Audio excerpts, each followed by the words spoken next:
Miss Nelson with Cascade Sports, and today we have a really special guest, very highly talented local sports figure, winner of the DiRenna Award here in Kansas City. And one thing off camera we talked about when I was interviewing her about her life, education played a very important part, more so than sports. Who do we have here? My name is Tyler Johnson. Hey, Tyler, tell our audience a little bit about yourself. And as Mr. Nelson always says, go back to kindergarten. I want you to take the time to tell your story on a level where you get intimate with our viewers. Oh, yeah, of course. Well, sports has always played a big role in my life. My father, David Johnson, he played at Oklahoma under Billy Tubbs, and he also played professional a little bit. So growing up, basketball has always been front and center in my life. The youngest I can remember being outside with a basketball hoop is kindergarten, around 4 or 5. Me and my dad used to be outside and play horse all night long. He used to train me basically since I was like 4 or 5 because he knew I was going to be tall because my dad's pretty big. He's about 6'8". So he had a feeling I was going to be pretty tall. And so from that age, I mean, footwork was the first thing we practiced. You know, I'm pretty sure I was doing drop steps. What years 6 or 7 was that? years old. What years and was when that? you're telling your story, break down the years, and when you start going to your high school, break down the years that when you were playing and so forth. Yeah, of course. Now, I might not be perfect on these years and dates, but I would say probably around 2003, 2004. This is maybe 2002 to 2004. That's probably when I first started being introduced to basketball. So like I said, around kindergarten time, my baby sister was just born in 2000. So I'm a good 2 years older, 2 or 3 years older than her. So, I mean, it started then. And I remember I had such a love for the game from the first moment I touched a basketball. I was like, yeah, this is it.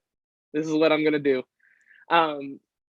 Yeah. And I mean, it was just like that. Me and my dad dribbling outside the house. He taught me how to dribble, shoot. When I got a little older, around 8 years old, you know, it got to the point where I don't want to be outside all the time. All the time I want to be in my neighborhood. There was a lot of kids in my neighborhood, so a lot of friends. So we'd always have basketball tournaments outside, always outside. And it got to the point where I'd be outside of my house at like midnight or 1 a.m. and my mom with my dad, and my mom would come out and yell at us to get inside the house and to go to bed. But we just lose track of time because we were having so much fun training and learning. Like I said, my dates aren't going to be, my years aren't going to be that well, but I'm going to try to go by age more. So I'd say when I was about 4th grade, I guess, I don't know how old the average 4th grader is, but in 4th grade, I was on my first team.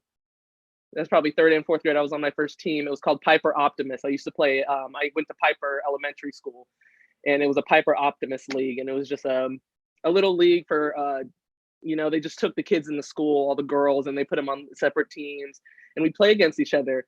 And I remember my dad was my first coach of that team. I remember it was so fun because it was the only time in my life I was ever the point guard.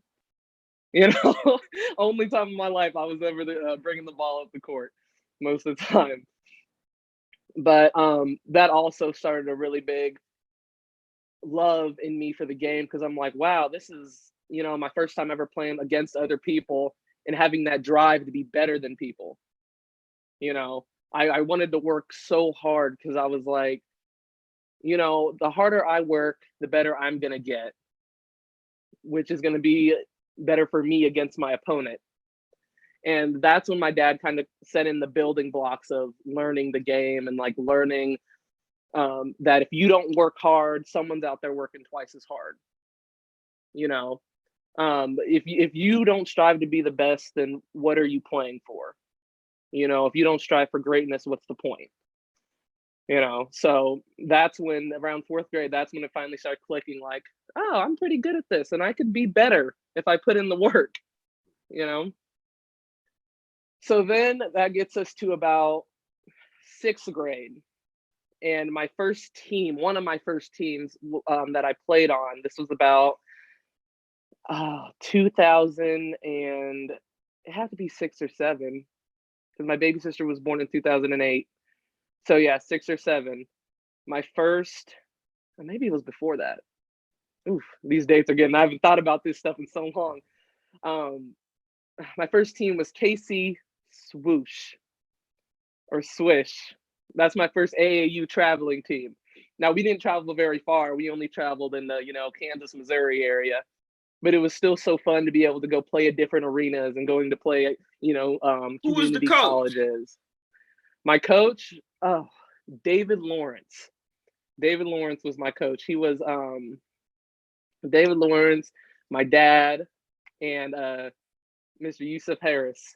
What was that Zakari Harris like? is my little sister. I seen how excited you got going back in memory lane, but tell the audience what that was like for you when you did your first travel. When you Oh man, I was so excited, and it was just me and my dad in a car. We were in, I say traveling, but it was only like 25, 30 minutes away. But to me, I was like, wow, this is my first like tournament. This is my first game. And I forgot. I wish I could remember where we played at.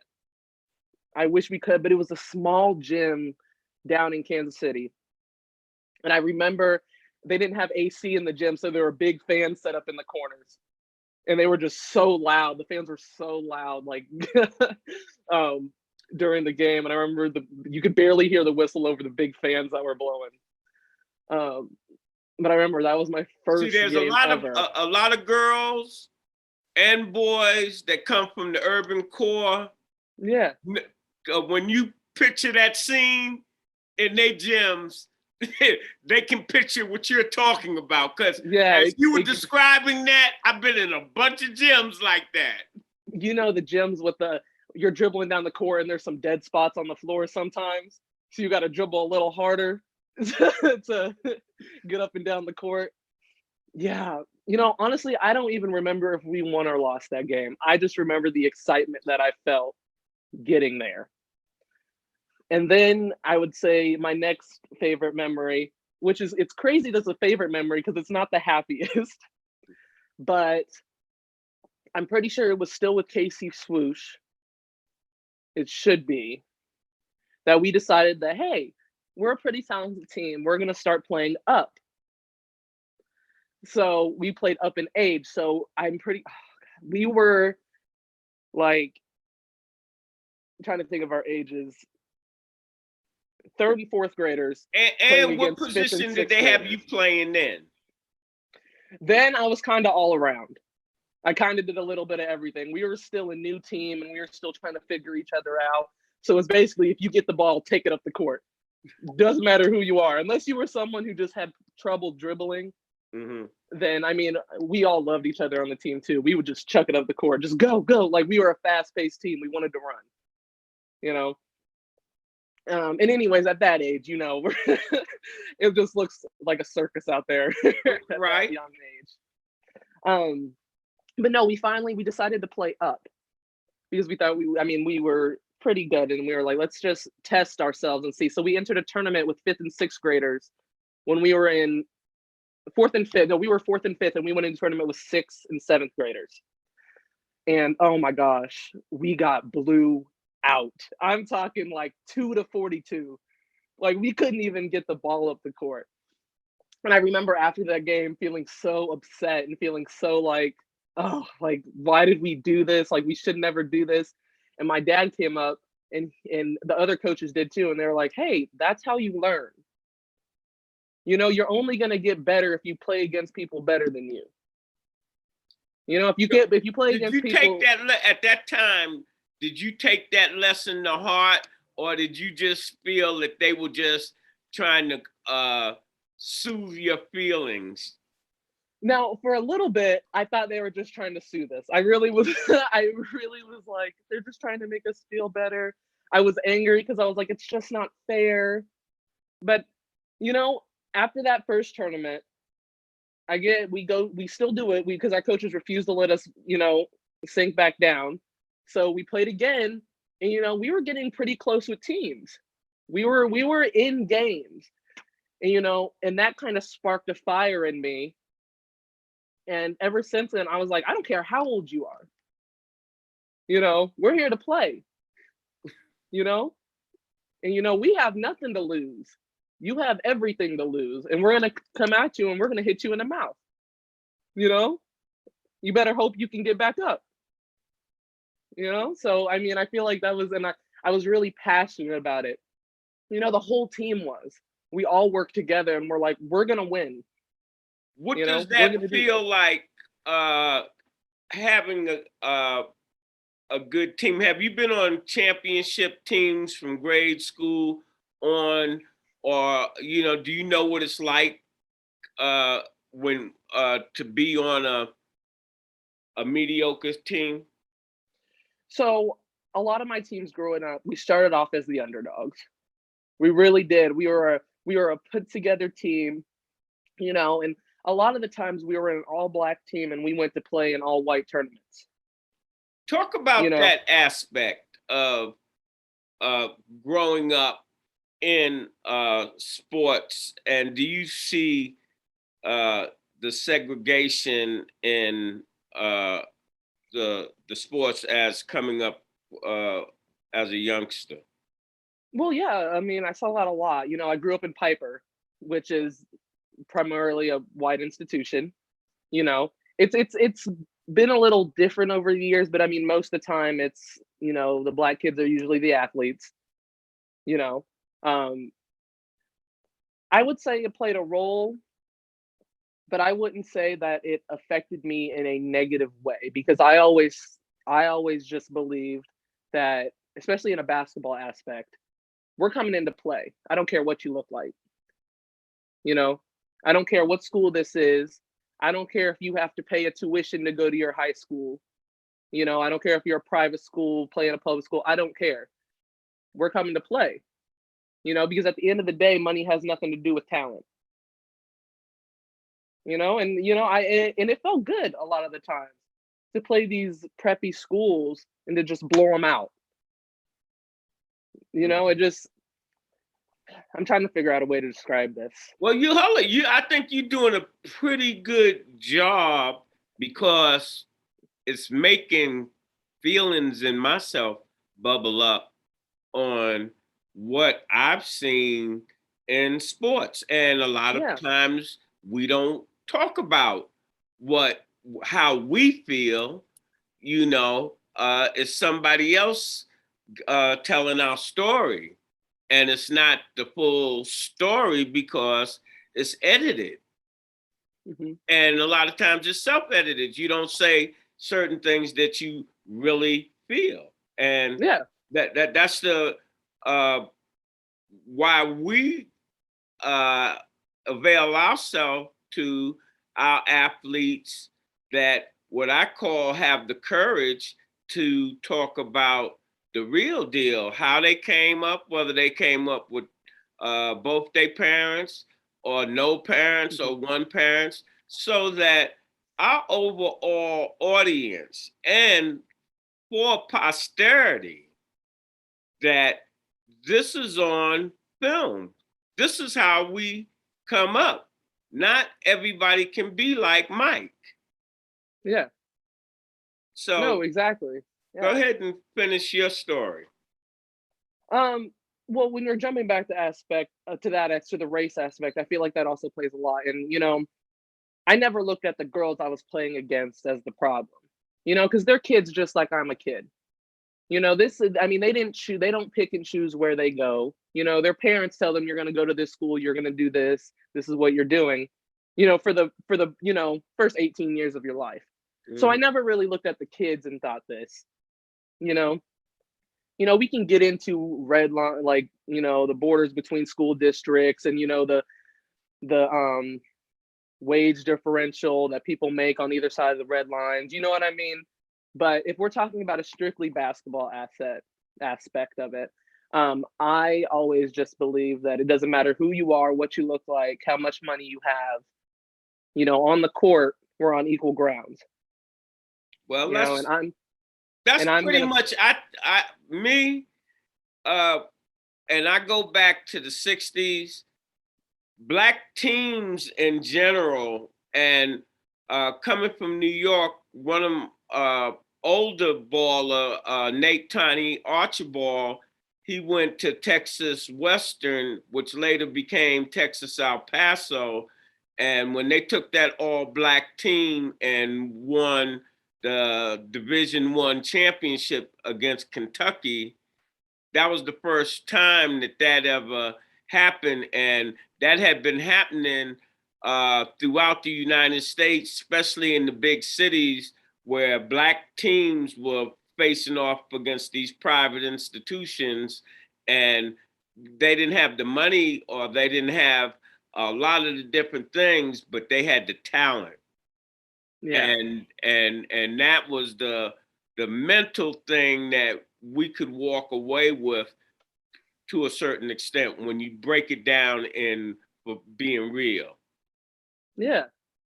No, exactly. So where was I?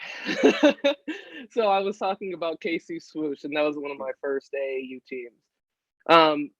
Over the years, I played for a lot of teams. I mean, sometimes 3 at the same time. Well, After KC give them Swoosh, their propers, because oh no, I'm good. I'm about to, all I'm about right. to talk about them. Yeah. So the next team I played on was KC and one, and my coach was Tracy Jacobs. I love that team. That was probably 8th grade through, I mean, I played with them 8th and 9th grade. Yeah, my 8th grade year and my freshman year of high school. Them, and I also played with KC Force, which was, my head coach was Derek Zeck, who also ended up being my high school coach, my sophomore year of high school through senior year of high school coach. But I played on those 2 teams at the same time. So I'd have about 2 practices a night, or I'd have a practice almost every day of the week. We won a couple championships on both those teams. We played. This is probably 8th grade and freshman year. This is when I first started traveling. So going out of state. I went to the Windy City Shootout, which is in Chicago. You know, we went to Tennessee. We played in Tennessee in a couple tournaments. We played over in that, yeah, because that was the Nashville. Yep.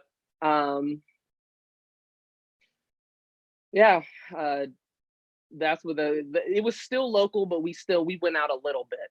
Like, we'd venture out a little bit and play at these. And that's when that was my first time playing against girls from different states, you know, and realizing, I'm like, you know, I thought there was a lot of teams in Kansas, but then you put up against those Texas teams, you know, where everyone's 6'5", you know, Texas, and then the Chicago teams, and you got girls from Tennessee. And I mean, it's crazy how much talent is out there, you know. Remember what we were talking about off camera, and I said that conveyor belt?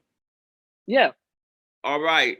And all you seen was a snippet, but now that you're an adult and you really have seen the big picture, those are maybe 20 million kids or 30 million kids on that conveyor belt. And a lot of kids you who have the when same you're in your dream. little city and you're getting your little accolades and everybody's pruning over you, you're in a little puddle. And you don't even get into a swimming pool size until you start making them little 50-mile, 100-mile 200 miles. Now you take a plane. Run that down. Yeah. So it's funny. I keep bringing my dad into this, but he was one of my main supporters, basketball wise through my entire life. And he always said, you can either be a big fish in a little pond, or you can work your way up and be a big fish in a big pond. If you stay a big fish in a little pond, yeah, you're going to be great in that tiny little secluded area. But if you don't allow your chance to venture out and explore what else is out there, see the talent that's out there, how are you ever going to grow? How are you ever going to see yourself as something other than just a big fish? You can believe like I'm the best, but if you're only playing in a small little area, you don't know. Only playing the sixth graders and you sixth graders, you got to be playing being the sixth graders, play the ninth, seventh, and eighth graders. Yes, exactly. So from seventh grade on, we were in the 18 bracket of tournaments. So we were playing the seniors in high school from when I was in seventh grade. So my coaches did not believe in playing at your level. They were like, you always got to play up. And, and we'd get in these tournaments and we would win them. We would be seventh and eighth graders against the 18-year-old high schoolers who are leaving to go to college.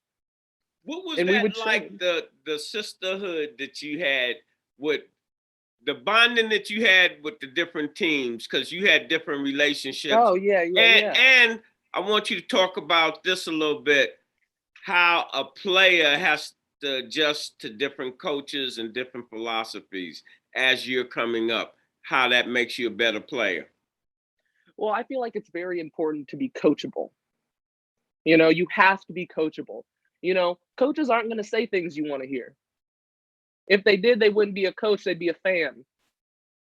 A coach wants to see you improve and wants to overall help the team get a better chance to win.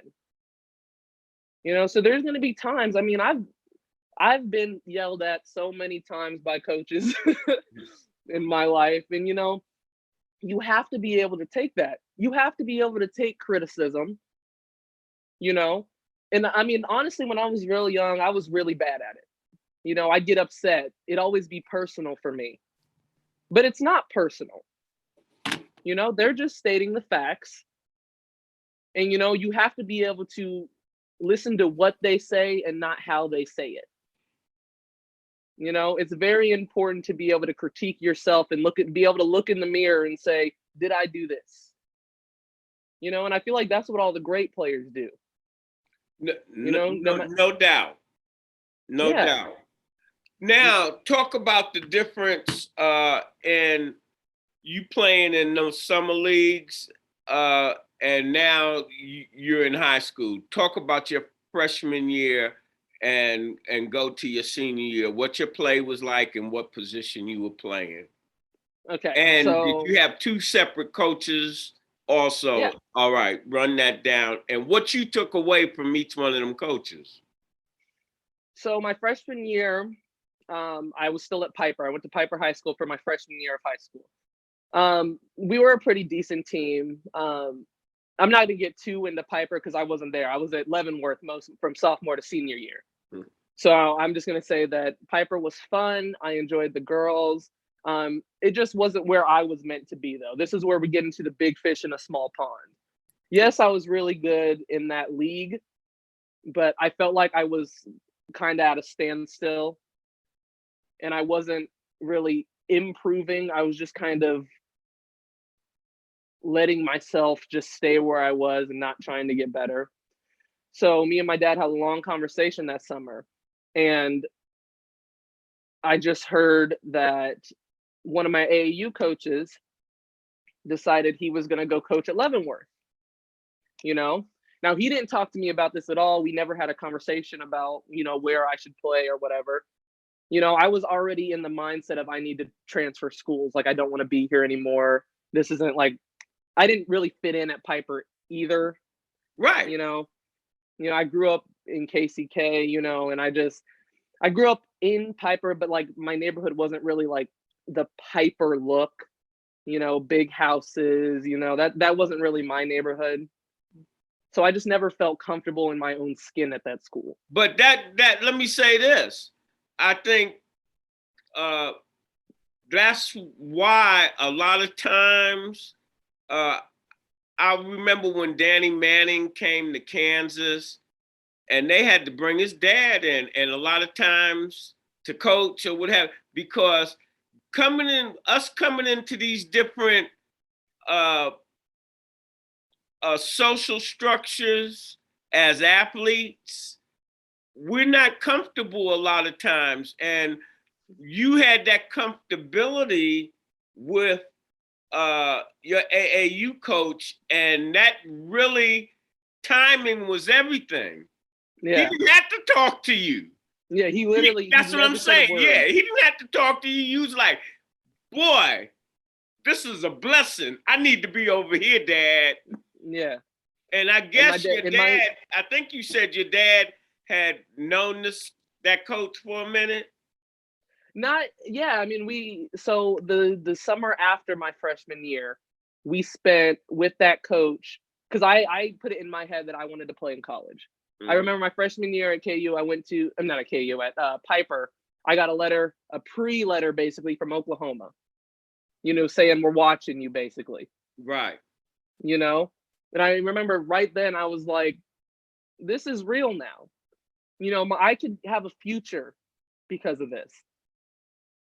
So, I mean, I started training every single night, every single day of the week, my ninth grade summer, from 9 p.m. to 10 p.m.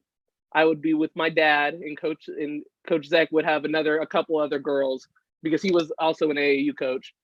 But we would practice in a tiny, tiny little gym, for an hour, hard work, conditioning, ball handling, a lot of skill work. I remember I spent 30 minutes, and I was so angry at my coach for this. I remember Coach Zeck, he had a little, a cylinder that went up to about my hip, and he put the ball on there. And he was like, you need to grab the ball from this into your shot until I tell you to stop. You know where he got that from? No, I actually don't. I don't care what nobody say. Clyde Harvey, Marcus Harvey, who was the athletic director at Penn Valley. Yeah. He created that, and he was trying to market those cylinders. He was one of the best trainers I had seen. If I would have asked him, that's probably who he would have said. Yeah. Because I was young. I never asked him. Yeah, but tell me this. Didn't that really help you with your... Oh my gosh, it changed my shot. It made me not just a threat under the basket, but everywhere. And like I was saying, he had me sit there, and literally, this is what I did. I grabbed the ball from the cylinder and we're right here. 30 minutes of that. 30 minutes. I was so angry. And I remember my dad was just sitting on the bleachers watching me, correcting my form every time I messed up. And I remember getting in the car with my dad, and I was like, well, this was a waste of time. Why are we doing this?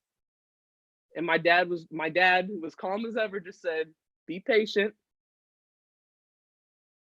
and let it work. Nothing gets better overnight. Be patient and just let's see how this works out. Okay.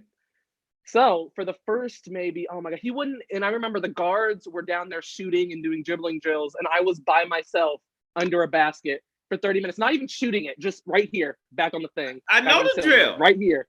Yeah, exactly. The whole thing, you not even shooting the ball. It'd be a little more, but that's the next step. And then the next step after that was shooting it, grabbing it, and just going straight up on the side of the backboard. You had to hit the same spot every time. Same spot every single time. And I remember he used to come over to me. He said, you have to do 200 of that, hitting the same spot every time. And he'd be watching me down the court, and he would see me mess up, and he'd be like, start over. I think I did that for a whole hour one time. The whole training session, I did that. And I remember being so angry, but I kept going back, and moved from the side of the rim to right in front of the hoop. You can't touch the rim. It has to be all net every single time. You hit the rim, you got to start over. you know? I mean, days and weeks of this until finally, he was like, okay, let's start doing spot shooting now. And the difference in my shot was astronomical. I mean, just it felt different. It felt good coming off my hands. And I had that muscle memory of every time I catch it, this is exactly what it's going to look like. And I remember even in one of our practices later on, like even 2 years later, he was yelling at us in practice because all the guards weren't doing the same thing over and over again. And he brought me up and he's like, Tyler, stand on the elbow. And he made me shoot. He just kept throwing it to me and he was talking. And I mean, draining them every time, every single time. Same form. And he was yelling at the team. And he was like, does anything look different in her shot every single time? And I remember thinking, I was like, this dude he knows what he's talking about.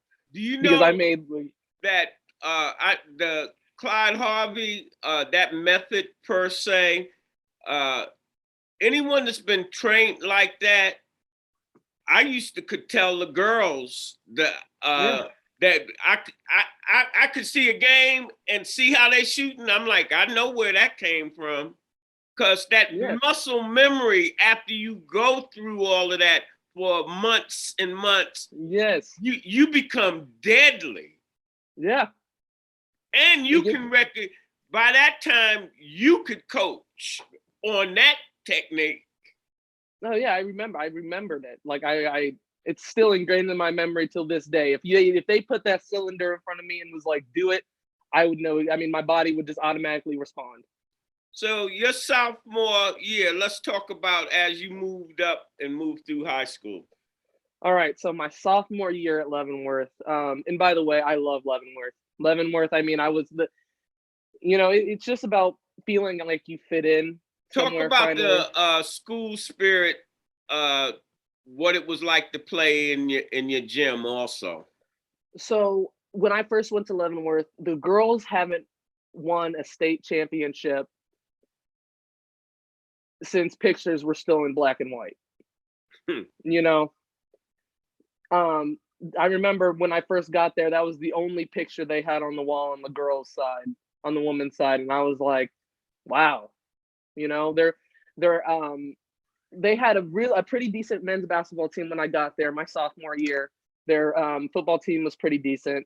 I mean, it was a very sports school. I could say that. Everyone really loved it. It wasn't a school for sports because Leavenworth's obviously a military school, but it just had a great atmosphere, and you could tell that everyone cared about how their school performed. So, like I said, the girls' team had never been, well, not never, but wasn't great at the time.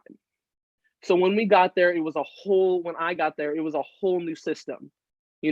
This was Coach Zeck's first year coaching at this school. We had half of our team was sophomore and freshman. We had, I think, 3 seniors, my sophomore year.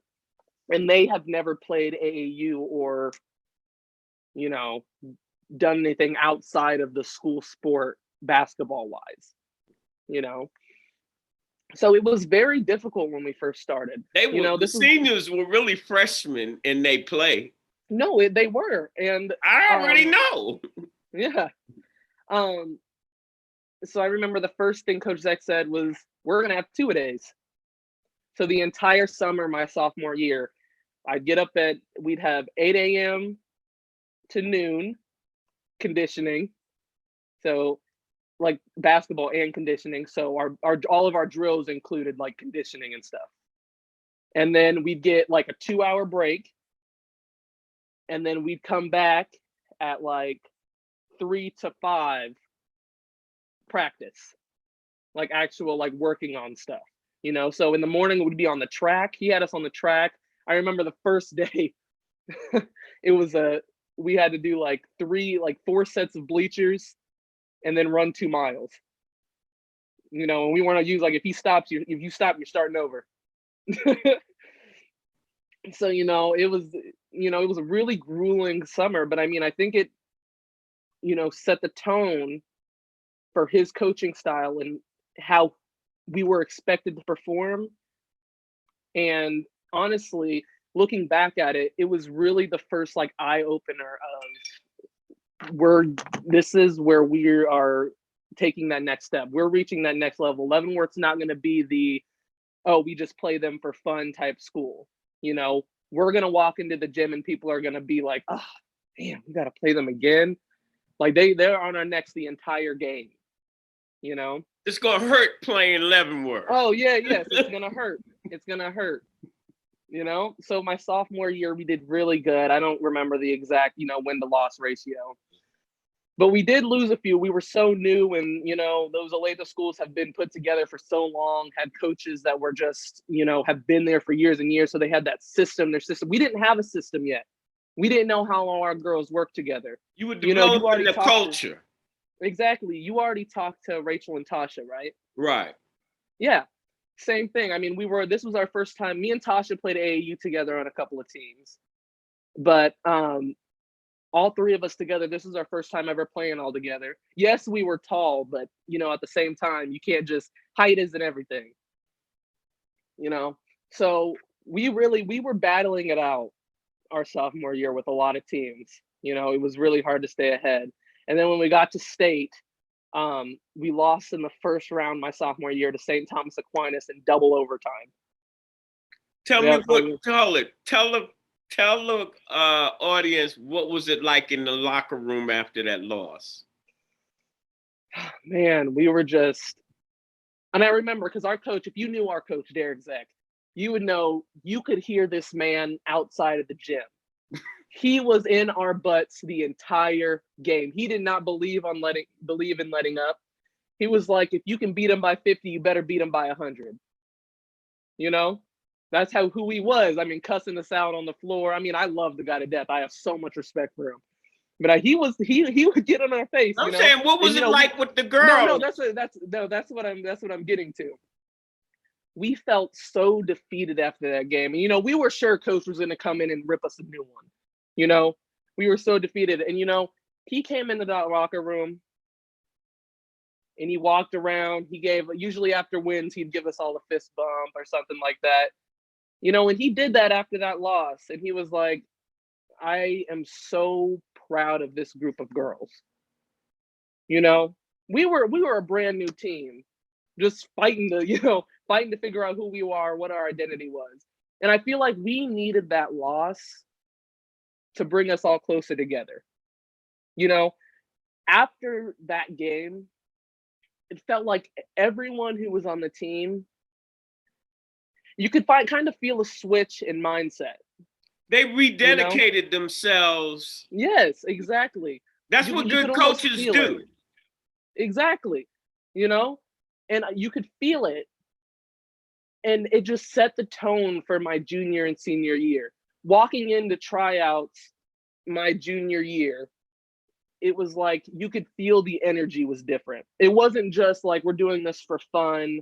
If we win, we win. It was, we have a mission. And no matter what, we are getting there. No matter what we have to do, we are getting there. I mean, it was a completely different team my junior and senior year. That's what it felt like. It felt like an entirely new team. All right, now I want to go retrospect a little bit. Talk about with Cascade Sports being home to student athlete. Talk about the difference in you coming from the 8th grade and what you had to do with your sports, but now with your academic side.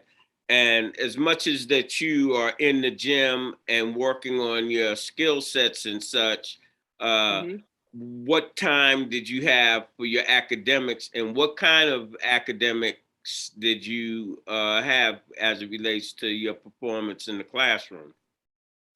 So I did, like I said, we practiced a lot. I had practices a lot after school, especially during, not during basketball season when I played at my AAU teams, constantly in the gym. But my dad and my mom, who are both teachers, always made sure to set aside time for academics. Every time when I got home from school, my dad would be like, sit down and do your homework. You got practice in 2 hours. You know, every single time, leaving practice and going back home, my dad would be like, did you finish your homework? You know, what'd you get on your test? You know, it's my mom, she always would be like, especially if I was outside, because I said I was outside a lot. Mom was like, you can go outside, but all that homework better be done. All of it. All of it. You can stay outside. And my parents, because I love sports so much, I could be outside the house as long as they could see me. I could be outside the house all night, practicing and stuff. But no, and they really ingrained to me that, basketball is fun and it's great and it can take you places, but this will take you farther. Did you have any academic challenges in high school? I was a 4.0 student for most of my high school career. I could say I struggled in math. Math. I had to work extra hard at math, but I would say that I had honors classes too. So I was a 4.0 to 4.5 student my entire 3 years at Leavenworth and 1 year at Piper. And I really held myself to that standard. I refused to let myself sink below that standard because I knew I could do it. And it's very important. And it's very important nowadays for kids to see that, especially like you just talked about, how so many kids want to be professional athletes when it's just the 1% that get in. Wanting to be a professional athlete is great. It's a great ambition, living that lifestyle. It is amazing that you can motivate yourself to get to that position. But at the same time, you always have to have a plan B. Life is crazy. Everything doesn't work out all the time, and just being able to fall back on your academics and knowing that you made the right steps and you took the right steps in order to still do good by yourself. I feel like everyone should hold themselves to that standard of excellence, no matter where you come from. You could always do better. It's easier said than done.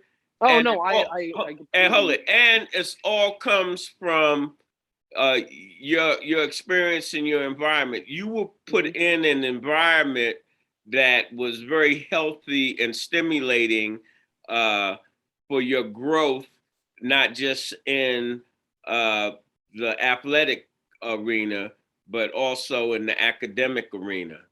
And so I would say that I'm speaking for kids who are in the same situation as me. It's not fair for me to speak on other people's situation. I'm glad that you're clarifying, because people that come through your lane, I would bet 85% to 90% experience what you have been talking about, how you grew up and how you played. Because how you really grew up is the same way them kids in Piper to a degree that no, I completely agree.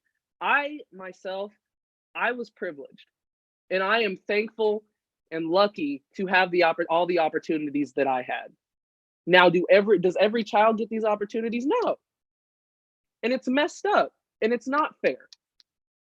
So like I'm saying, I want to say this is my experience, and for people who kind of share my life, you know what I'm trying to say? Right. Who have my experience. It's in your lane. I'm saying you have different social, economic, and all of that. We're not all one people, but one thing that most of the majority community don't understand, that we have a lot of certain things in common that has nothing to do with our economic or social standing that we all experience and we all gravitate towards. Yeah.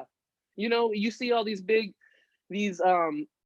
players, NFL players, just professional athletes, and you just see the limelight that they live in. You don't see how they grew up. You don't see the work they had to put in. You know, you don't see the time and the effort. And a lot of times, I mean, most of the time, especially in the African American community, double the effort what everyone else had to do. You know? So when did y'all win your championship? Junior year, senior year, what? Yes. We actually won back-to-back championships my junior and senior year. All right, take us through that ride. So my junior year, like I said, we came in with a completely different mindset of how we were going to do things. You know, we were like, we want to win, you know, and we're going to take it. We're going to take the championships. We're done with we were done with losing. We were done. We were like, we were so close my sophomore year, we could taste it, and we're like, we're not going to be teased like that again. we're getting it this year. So junior year, I mean, our sophomore summer, I played on the Eclipse. Eclipse Red. Yeah, they're 17 and up team. And that was probably one of my greatest summers in words of getting like just skill, getting better, and, you know, figure out who I am as a player. So my junior year, and a lot of my other teammates play in AAU too, and they came back with the same mentality. You know, and so I would say the games just felt different. You know, I knew, especially with Tasha and Rachel, you know, I mean, we also had our great, you know, you already spoke to Terry on. Right. You know, amazing player, amazing.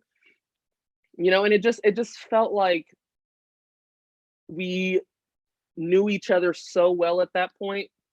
And I mean, I could be throwing the ball, not looking down the court. I knew Tasha was going to be there. I knew Destiny Robinson, which was our 3-point shooter. I knew she was going to be there, and I knew she was going to hit it. You know, having that comfort and trust in each other. You know, it's something different when your team has a good chemistry and you're able to flow Everything like that is with each other. automatic. Exactly. It's not a question of maybe this will work. It's more of it's gonna work. Let's figure out different ways to do it. You know, I remember getting on the bus to the state tournament my junior year. You know, and I remember just feeling, I was like, the bus ride was even different. You know, we all took a little van. We had two big white vans. We didn't take the school bus. We had two big white vans, which we took, and I could just tell the atmosphere was different. You know, and the championship game my junior year, I remember we were tied at halftime because they hit a 3, and my coach came in and he drilled us, and he was like, don't let that, because, you know, when someone hits a 3 at the buzzer before halftime, it's kind of a shift in energy. You know, their whole team was jumping up, the entire student section and fans were going crazy, you know, and it's like an energy switch. And my coach told us, he was like, you go out there and you step on their throat. From the minute that buzzer goes off to the end of the game, when that last whistle was blown, don't let up. You know, and I remember we went out in halftime and it felt like a different game. And I remember we ended up winning by like 25, tied at halftime, won by 25. Y'all went out as killers. Oh, we went out and our coach had a no mercy rule, no matter what, you know, and just the feeling like, oh, there's a picture. There used to be a picture of my head coach, Derek Zeck, and my dad was an assistant coach. And, you know, my dad's a lot bigger than Zeck. And I remember when that final whistle blew, my whole team got up and sprinted to the middle of the court. Because this is the first time, this was the big deal. Yeah. First time Leavenworth women's basketball has won since a long time. You know, I remember my coach jumping on my dad and just like giving him a hug. And my dad literally like picking him up off the ground. It's a hilarious photo. I don't know where it is. The school atmosphere, and what was that like for you that summer? Oh man, I remember the student section that was there for us. I mean, they were only a small little small part of the stadium, but I mean, they were deafening. They were so loud. You know, and I remember getting to school the next day and our principal being so proud to be able to put, that plaque against the wall with all our pictures on it, the pictures of us in the stadium and us all holding the number one, right next to that picture, of those women who won it before us. And I remember thinking, and this is not just me, but it was a collective thought of my team. We're not done yet.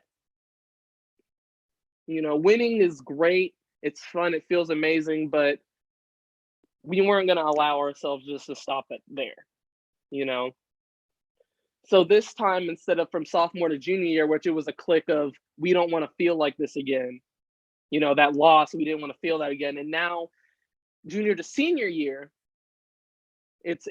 we still have the mentality of that we don't want to feel that loss again, but it's also of, we made our place, we made a name for ourselves, and we got to go big. We got to go bigger. We have to keep that mentality. There was no slack off from junior to senior year at all. If anything, we went higher.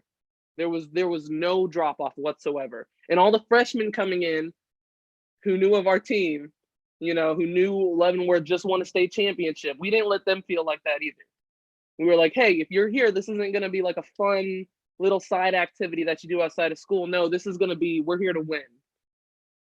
And you have to take it seriously. Our senior year, especially when we got to the state championship, we knew we were going to win a state championship. Another one. Not because we had big heads and we're prideful and we're just like, oh, they can't play. That's not what we were thinking. We knew we were going to win because we could feel that energy again. That same energy on the bus, on the court. What was it like winning the DiRenna Award? Well, it was, I don't know. I got nominated 2 years in a row. So I got nominated my junior year and lost. And then I got nominated again my senior year. How did you feel when you lost? Did you feel that the player that they nominate that won it was better than you? I never like to put myself in that mindset. I never like to put because I feel like if you say that, you just make an excuse for yourself. Oh, they're just better than me. That's not how you're supposed to think.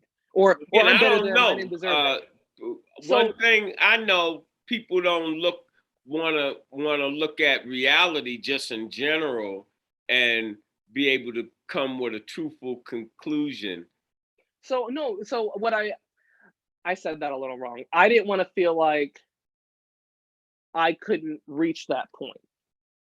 I didn't want to let myself feel like, well, I lost this year. I don't even want to, I don't want to try. I feel like she beat me because I didn't prove that I should have won more. All right. And that's my fault. And she deserved to win. She deserved every Becca. That's who won it before me. I forgot her last name, but she played with me on Eclipse. Amazing player. Amazing player. And you know what? I fully believe she deserved to win. She did. When you won it, what was that like for you mentally? What was that like for your family? And how did you feel the elation that all this is paid off? I did have that feeling of, I worked my whole life at basketball for me, but it's also one of those things that, getting recognized for all the hard work that you put in, it does do something. It is this relief feeling, elation, you're happy, you're joyful. But I remember after that in the car, I was driving home with my dad again. I had the trophy with me. I was smiling, cheesing, goofy, so happy. And I remember he was happy too. He was very happy. He was so proud of me. But at the same time, he was like, hey, you're not done yet.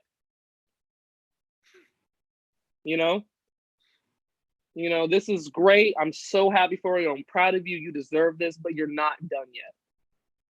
And, it really, made me change my mindset, you know? Like, yes, rewards, accolades, those are all great, you know, but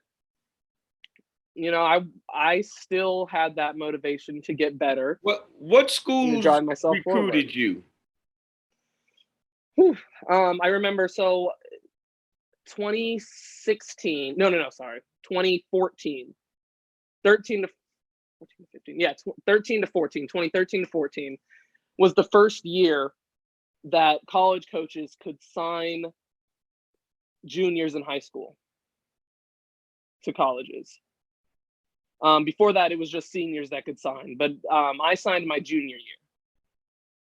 I remember, like, it was like January 1st at like midnight was like the first day. I can't remember, maybe it was in October, I can't remember, but that night when coaches could start sending you letters and emails, I got like 40 emails, and the next day we got mail bombed by like several colleges. I mean, when I'm talking mail bombed, I'm talking about some colleges will send one puzzle piece in 50 letters, and then you have to open it and put all the pieces together, and it says, "We want you."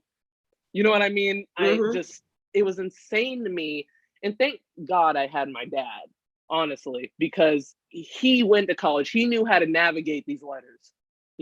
I was so overwhelmed, because I mean, junior in high school, and I didn't know, like, oh my God, there's so many people wanting to call me. My phone would blow up constantly. And I wasn't the only one that was feeling this, but on my team, most of my teammates were feeling this as well, because they got the same thing.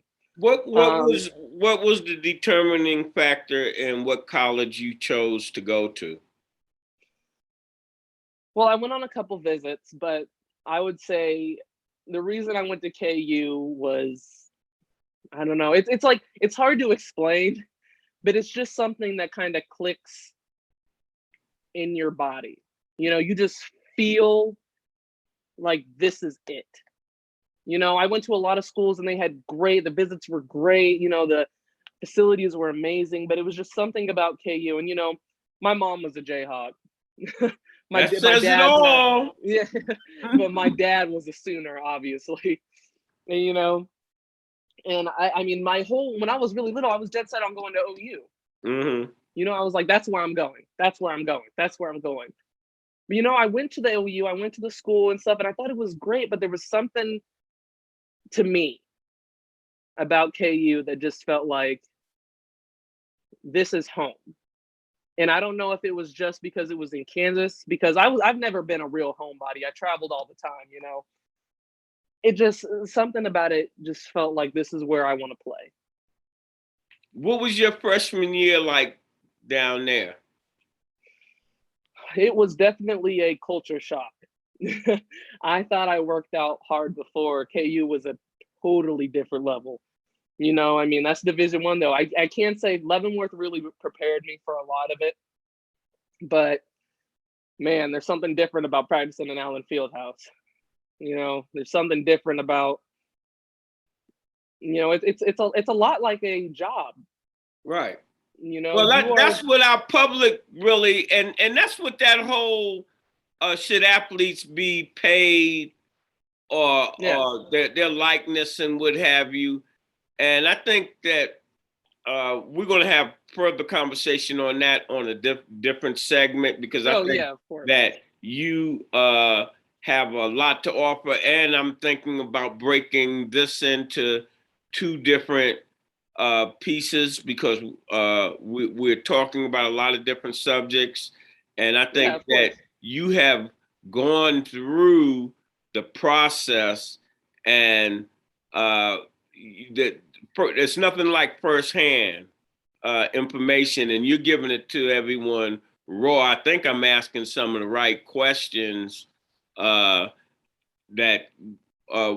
parents and athletes and coaches that might take the time to look at this interview can, is like you said, they mail bombed you. They can put the puzzle together of what you're describing in this interview. Yeah. So how did you feel you fit in with the talent that they had as a freshman at KU? I would say I fit in pretty well. You know, no matter what you do, how you train, I can say this for any athlete, when you hit that Division I or D2 or NAIA community college, wherever you go to play, you know, it's gonna be different. It's gonna be more challenging. You know, in high school, if you're not doing well in class, teachers will chase you down and be like, "Hey, you need to turn this." In college, they don't do that. In college, if you don't turn your work in, you're flunking. Tell them that. Tell them that again. A lot of these players think because they play and they go to these big schools, those teachers don't care nothing about what team you're on or Yeah, what they you're don't. doing. If you But don't I do mean, their work, yeah, and to be honest, they're not supposed to. well, You hold on. know? We're not talking about all the scandals that they've had in basketball. Oh Over, yeah. No, I'm I get that. saying, No, I get but I'm that. saying for the most part, Yeah, those teachers don't care nothing about the coach telling them or yeah, nobody. They're gonna flunk you. yeah, exactly. You have to, you know, at this point, you're growing into an adult. You have to have responsibility in yourself. You know, you have to get up and go to class in the morning. I remember my freshman year at KU, they had class checkers to make sure we were there. But after that, you know, it's like you have to get up and go to your 8 a.m. class. No one's gonna call you and be like, "Hey, where are you at?" You know, no one's gonna do that. You have to do it. You have to get up and you have to go to class. You have to pay attention in class. You have to take notes in class, and then you have to go home and do your homework. And you know, you still are gonna have those 2-a-day practices. You still are gonna have weights and conditioning. You know, I could say athletes do have it. I mean, we are privileged, obviously, as athletes in some aspects. You know, we had tutors if you weren't doing so well. You know, we had stuff to help us, but at the end of the day, it is our responsibility to do it. You know, no one like we just talked about. No one is going to hold your hand. So, what kind of record was your first year? What kind of team? How did the team play? So I could say throughout my whole time at KU, like all 4 years, we were never like the best team. We weren't, you know, and we had a brand new coach. And when I got I committed under Bonnie, like I signed under Bonnie. She left and went to Cali to coach, and then we had Brandon Schneider who came in, who was a the Emporia State head women's basketball coach, and they had just gotten off a national championship, you know, and so he was brought to KU. So it was a little weird because we had girls that he didn't recruit, including myself, and then girls he did recruit. You know, so it was a very odd blend. My freshman year was pretty tough because we were kind of like at KU, we were all learning a new system. And you know, I KU could was say trying to when hiring him, they were trying to figure it out too, how to yeah, exactly. create that culture, that winning culture. Yeah, exactly.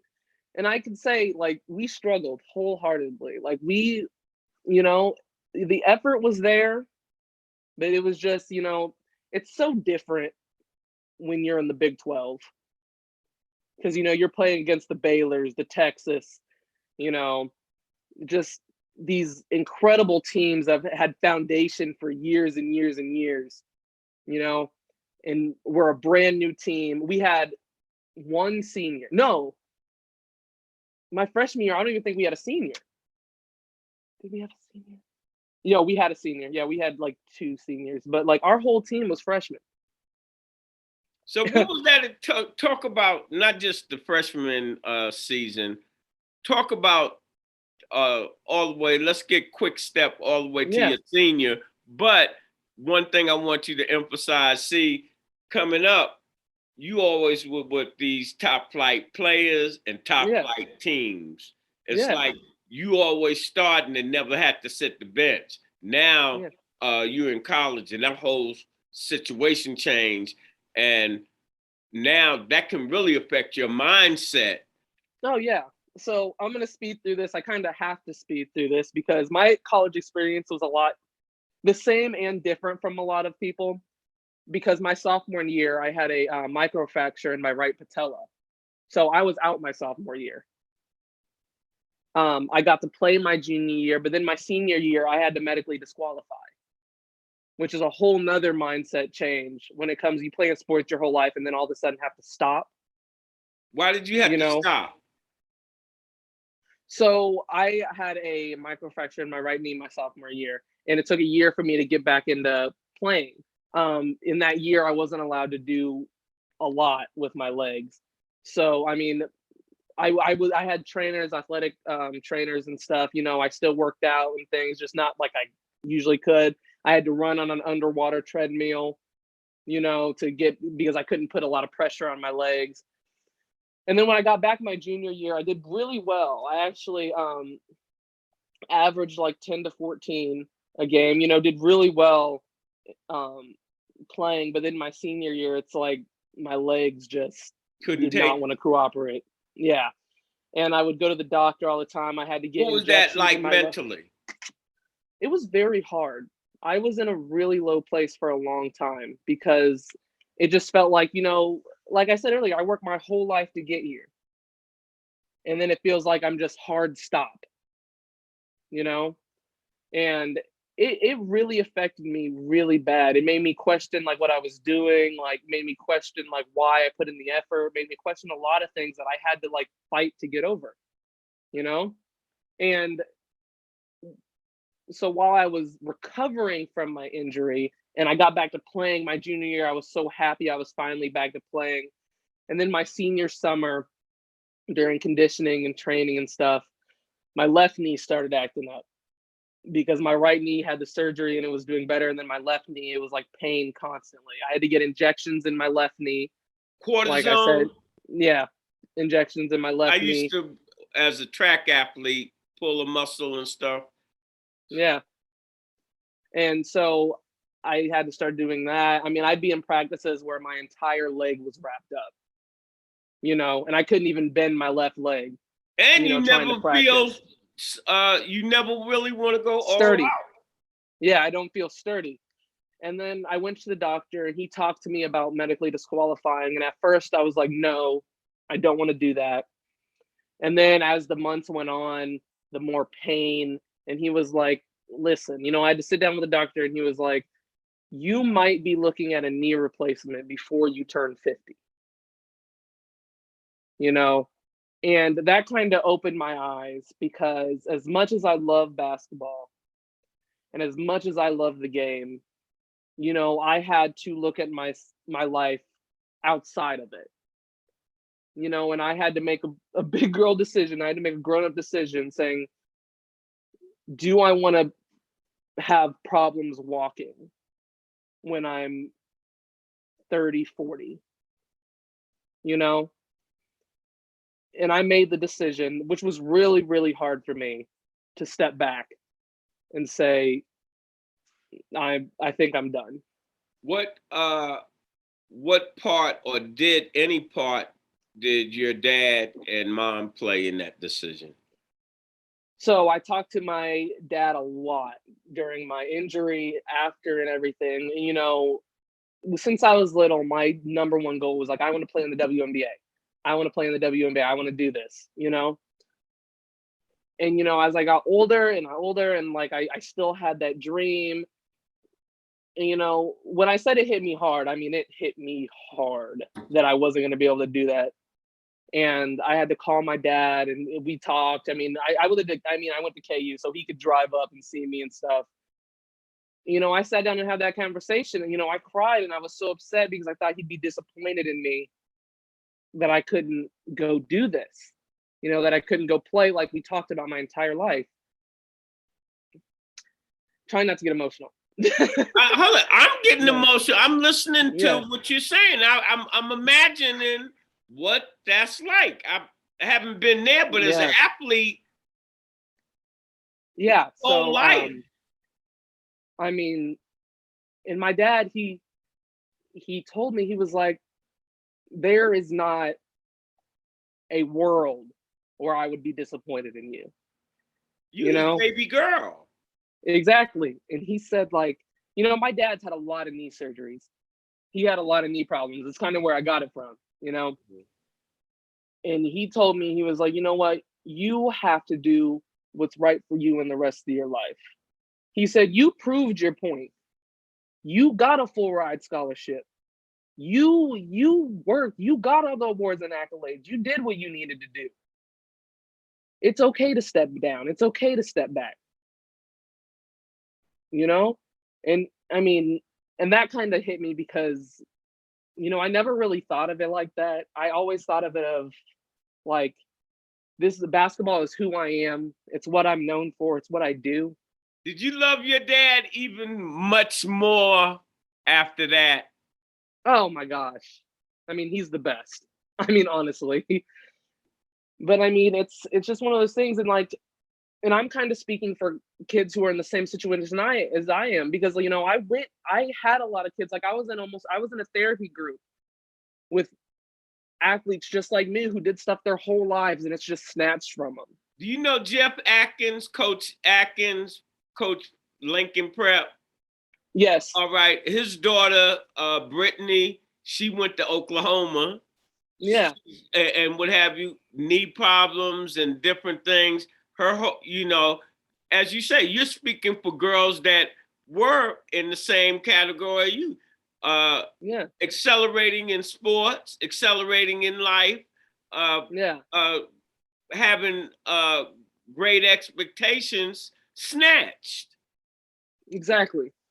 And so that's why I said we're going to have this probably two-part, and I'm going to be cutting this up because we talked off camera about the conveyor belt. Yeah, exactly. And that's what I want to get more into. And you know, I did not know your story. Yeah. And now it really makes sense more so what I was saying, not knowing that really you lived what I'm talking about. Millions of kids are on this belt, and when they find out, some of them do not make the right decision. Yeah, they say I can do it. My knee is gonna hold out, my Achilles is gonna hold out, and not understanding that they're gonna be crippled by the time they're 30.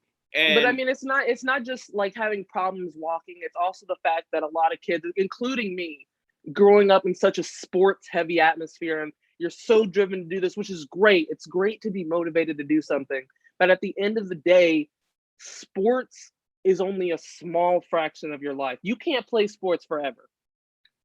That's why the professional athletes, a lot of them, well, they've got more counseling and everything now on that level. Yeah. But a lot of them back in my day, you the big athlete, you've been pampered from high school to professionals. And when that ends, you don't know what to do with your life. What do I do? I'm not the famous people. I'm not, what do I do? And when we get, and I'm glad you said there's going to be another section on this, because I have a lot to say about that, because it's so, people don't understand. I mean, athletes do, but people don't understand how hard it is when something's stripped away from you and that was your entire identity. Because I'm still at the point in my life, and I've been out of college since 2019, you know, which isn't that long ago, but you know, it's 2 years. You know, I'm at the point where it's like, I still am having a hard time figuring out who I am without basketball.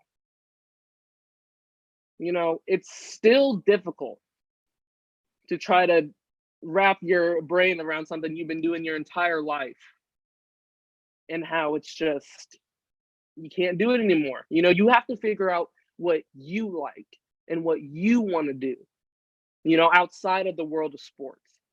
Well, and I feel like a lot of kids don't have the opportunity to do that, like you said, because of the conveyor belt. So once they're dropped off, once you fall off the edge of that conveyor belt, you know, some people get to go this way, some people go that way, but sometimes, you know, it stops. You know, and I feel like once you get there, you don't know what it's like until you are there. Well, that's why we're going to cut this off yes right now, but we're going to have a part 2 of this discussion about sports, because we're doing segments on bridging the gap between sports and education. And I think that's something that is very underrated when we're talking to our sports heroes and our high achievers, especially in our community. Because if you're paying attention, audience, we live in a sports society. You can, across the board, sports is probably one of the number one generator of income, with the apparel and all the different accoutrements that go with sports, and with the majority of the major sports, basketball, football, and at one time baseball, are being led by people of color, tennis. So there's a lot of money being made, as I said, and we as responsible, especially Cascade Media and our sports network, it's our fiduciary responsibility, being a Black network, to cover sports more in depth about what's going on in our athletes' lives, not just when the spotlight is on. Exactly. So, Tyler, in your closing comments, before we go to our second segment, what would you have to say to the audience?